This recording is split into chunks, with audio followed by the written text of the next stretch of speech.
Hard Côr is essentially a beatbox choir, or like a hip-hop choir, where a lot of creatives came together and created 3 separate songs, and it was all purely vocal.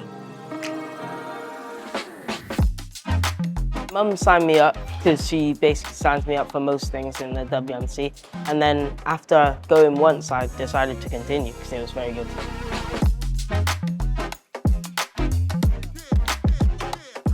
I enjoy going in, having like a word brief. Like sometimes they'd write on like a whiteboard just one thing, and then we'd all expand on it and then create a story for each piece basically.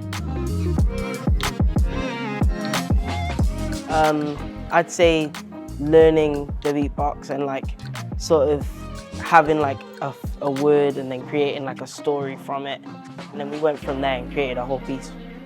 I didn't know much about beatbox, but I play a lot of percussion instruments, and I guess it sounded similar-ish, so I just went for that. Yeah. If anyone was thinking about joining the choir, definitely do. Definitely join, because it's a space where you can collaborate with other creatives and create good music.